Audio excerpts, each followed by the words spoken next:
when you look at the way Grant Stewart, the effort that he gives on special teams, what does that do? What does that take, I guess, just inside somebody to go literally hair on fire every single play? He's out there for special teams, and obviously the scoop and score on Sunday.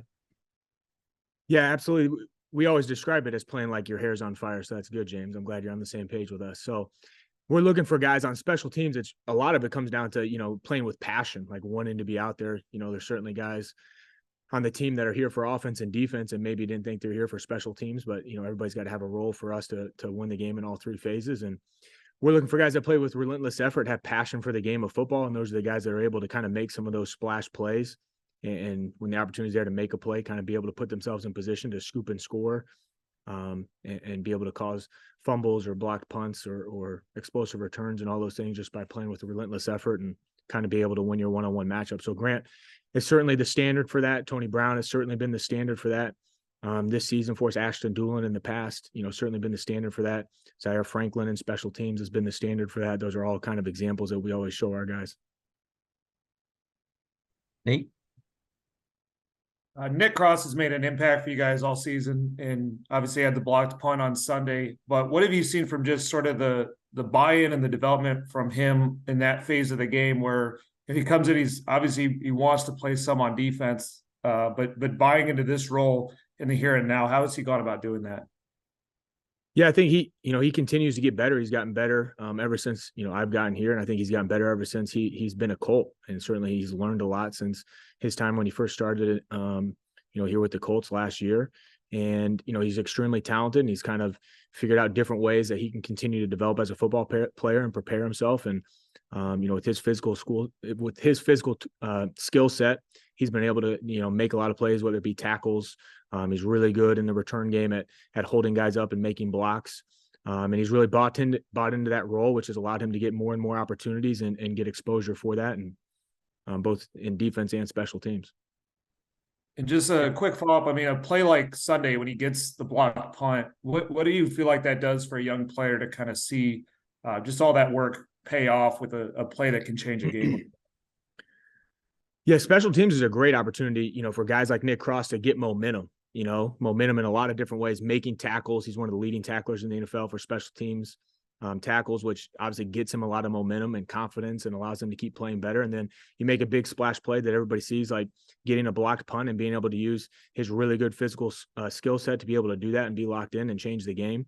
Certainly just gets you more and more momentum and more opportunities to continue to making plays. Kevin? Brian, how often do you even practice a backup holder or a backup punter? We certainly have a plan that's in place for all of that.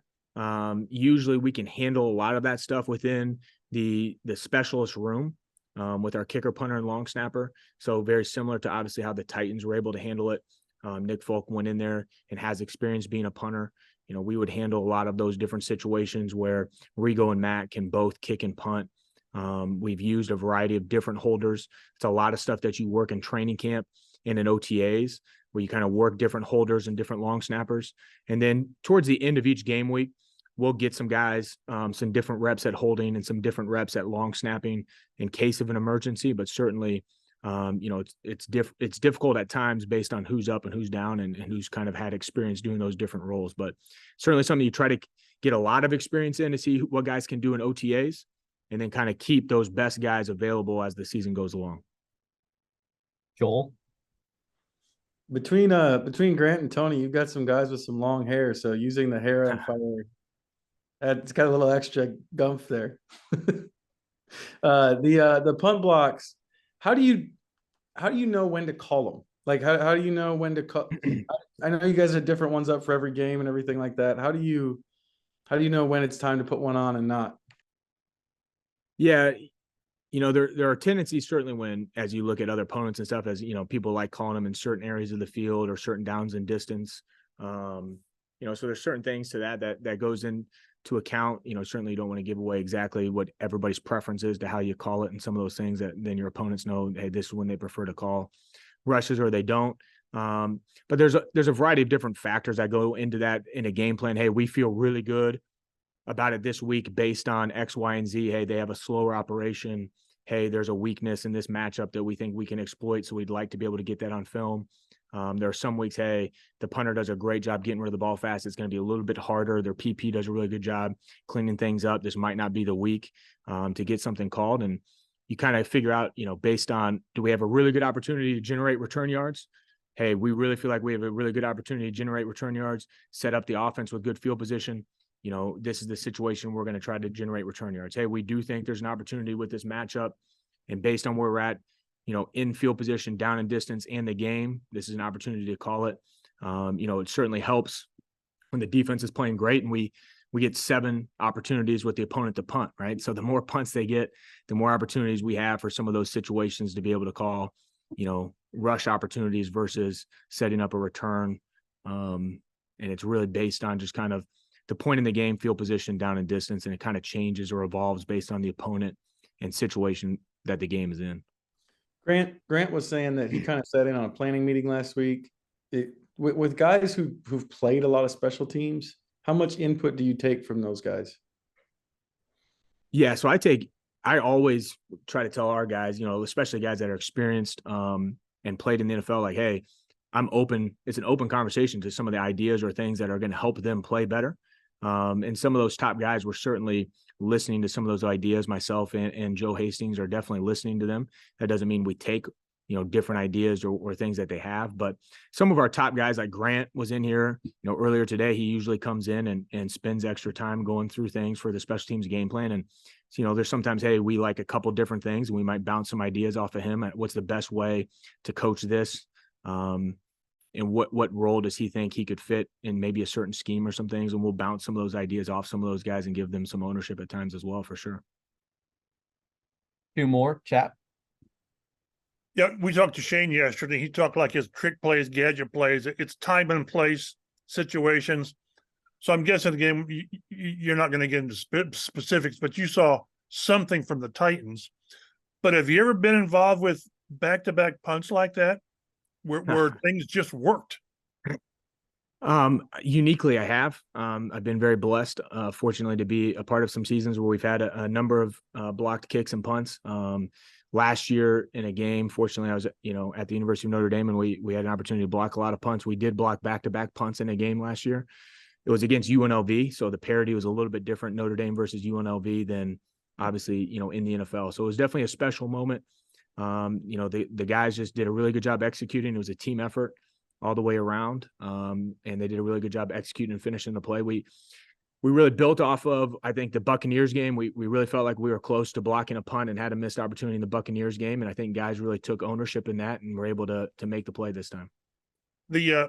As it turns out, the NFL says that second one wasn't a block.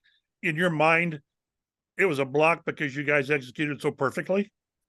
We are hoping that the NFL will reconsider that, chat. But I think everybody who watches that play on TV or listens to it on the radio or sees it on social media, they watch it and they say, oh, that's a blocked punt, right? I think, they ruled it a blocked punt to start and then changed it to being a fumble because, obviously Tony Brown did such an amazing job of executing that rush and timed it up that he got there so fast that even though the punter was in the action of punting, he had dropped the ball and his leg was swinging. He made contact with the ball before his leg made contact with the ball. And I feel, hey, we should reward Tony Brown for his amazing effort and execution. Clearly the punter was in the motion of punting and it was a blocked punt. We don't need to get into slow motion replay to then determine, is it a fumble or a blocked punt? I think everybody that watches it says, hey, that was a blocked punt. We should reward Tony Brown for that. But either way, we want to win games and impact plays, which we did. So that was certainly fun to do. Thank you.